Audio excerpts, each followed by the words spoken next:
Attention please. This uploading is only for educational purpose. No intention to infringe copyrights. Learning English with subtitles. GPITRAL. Follow us.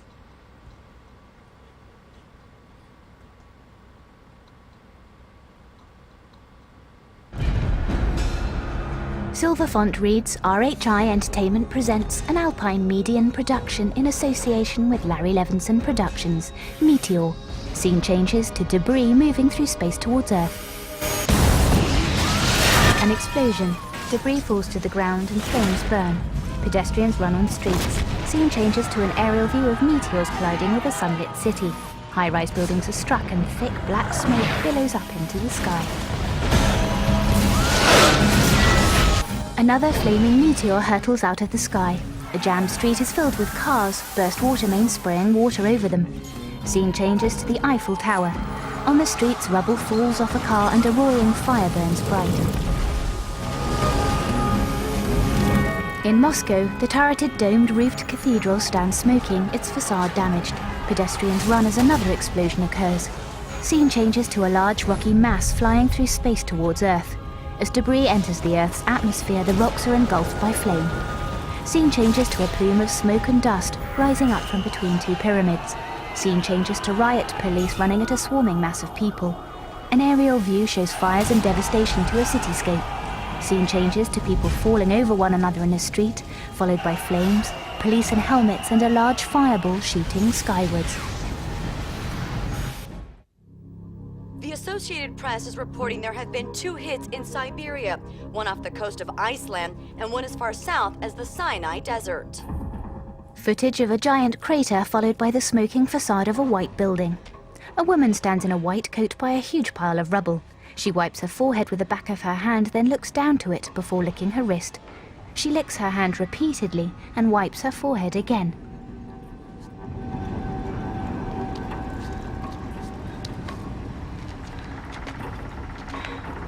She bends down and lifts a slab of stone. As she sets it aside, she sees an exposed saline bag and bends down to pick it up. She pulls out a metal pole from which the saline bag hangs and she casts it aside.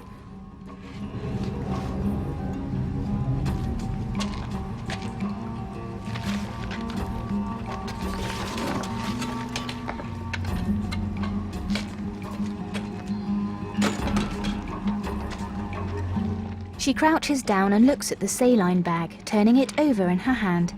Pausing, she removes the tube and drinks from the teat as she holds the bag above her head.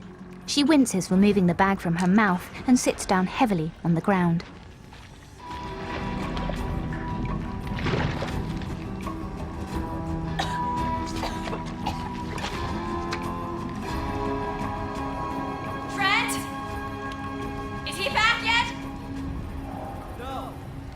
Scene changes to a red pickup truck driving along a road. A man sits at the wheel with a bleeding forehead. He juts his head forwards, seeing a blonde woman running away from a black truck up ahead.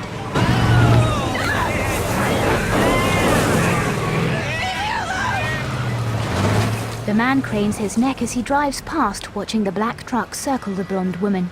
He slams his hands on the steering wheel, then does a U-turn.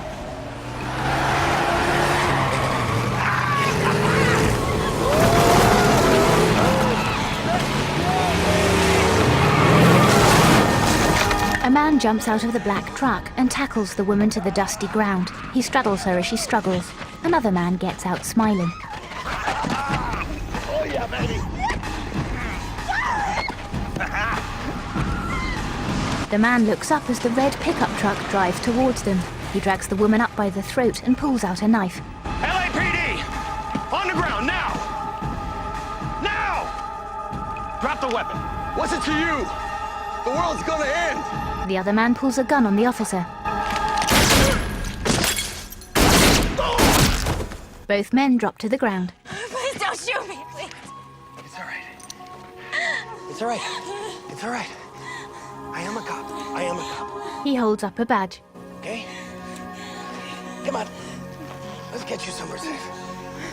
He helps her up and she wraps an arm around him.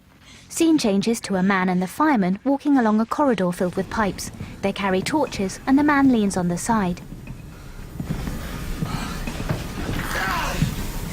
He clutches his arm and his friend shines a torch on it.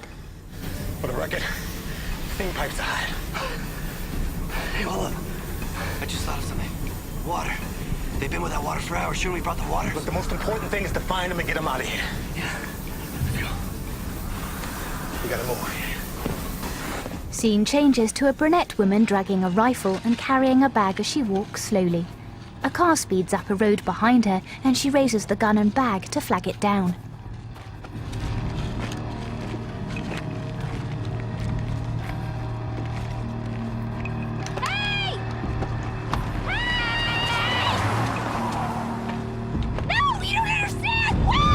A shower of meteors streak across the sky. She looks to her gun, then drops her arms as a breeze blows her brunette hair. She glances over to an abandoned white truck on the opposite side of the road. Boxes of oranges sit piled on the back of it. She approaches the front cabin, opening the door, and puts her rifle on the seat.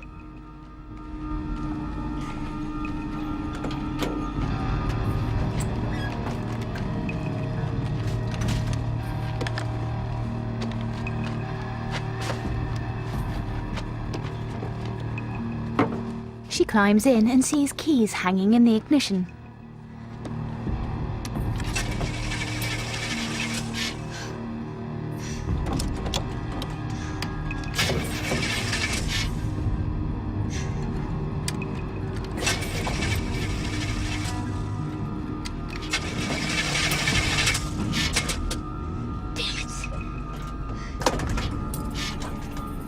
Damn it! Damn it! Scene changes to a space station. It rotates in space close to a large mass. Through a window, two astronauts in blue boiler suits sit at a laptop computer, one wearing a headset and the other recording coordinates on an electronic tablet device. In a control room, a female lieutenant translates Morse code onto a notepad.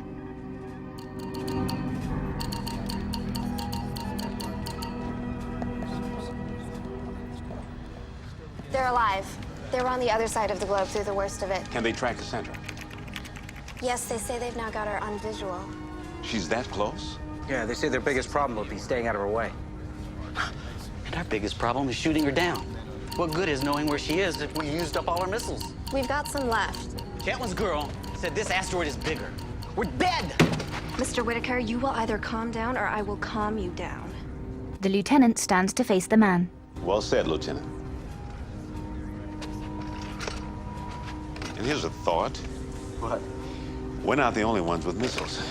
The general picks up a red telephone. Get me through to the bunker on shortwave. I need to get the president to start speaking with the Russians and, Chinese. and let's pray they haven't used up their arsenal. Scene changes to an aerial satellite view of mainland. A pulsing target moves west, focusing in on a residential block. A woman picks up an apple. I'm really sorry, ma'am, but I've told you already the fresh fruit is for the kids. I think this rationing is ridiculous. Why should the elderly suffer? Ma'am, we have limited supplies. Limited supplies? Don't treat me like an idiot. Look, Mrs. Neely, just choose something else. Oh! Excuse me. Look, Dwight, stay out of this. A bearded man presents a paper bag. We have plenty of fruit for the kids and Mrs. Neely. God bless you, young man. Thank you. The police officer looks to the bearded man. You're welcome. Here you go, guys. Dwight, The bearded man looks back to the officer. I was wrong. Thank you. The police officer extends his hand and Dwight shakes it as a police chief appears. Okay, folks, listen up. I checked the FEMA guidelines. The explosion itself was certainly not nuclear, so the chances of radioactive fallout, very small. But they're there. You're absolutely right, and that's why I brought these. What are those? Geiger counters. You have radiation suits that go with those? No, we don't. Unfortunately, we didn't plan the way we should have. This is unacceptable. Which is why I'm taking full responsibility. I'll check the radiation myself. Sure that's wise, Chief? Comes with the territory. You can't go alone. He's right. The more that go with you, the quicker you can cover the town. The less you'll be exposed to radiation. Count me in. Me too. Me too. Comes with the territory. I was hoping you'd say that. Step right up, gentlemen.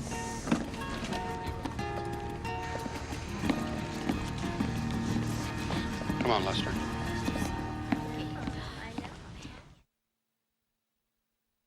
Yeah, I had to kill the two guys. The blonde woman sits quietly by soldiers. Em, you want some water? Here you go.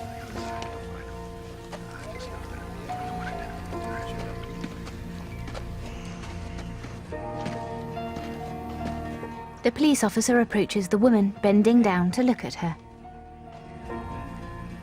Hey, listen, these fellas are gonna take you to the FEMA camp. It's only about a half an hour down the road. They have a full medical team there, and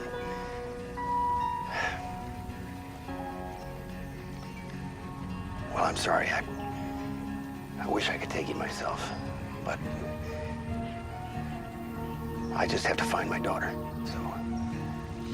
Do you think anyone will care? About me, I mean? With all this going on? Yes. I care. These fellas care. The doctors will care. It may not seem so, but there are still decent people out there. Okay? Really? Thank you. Glad I could help. He gives a small nod. The group look over their shoulders to see debris enter the Earth's atmosphere, meteors streaking across the sky in the distance. Scene changes to a blonde-haired boy stirring as he lies on the floor, surrounded by boxes and rubble.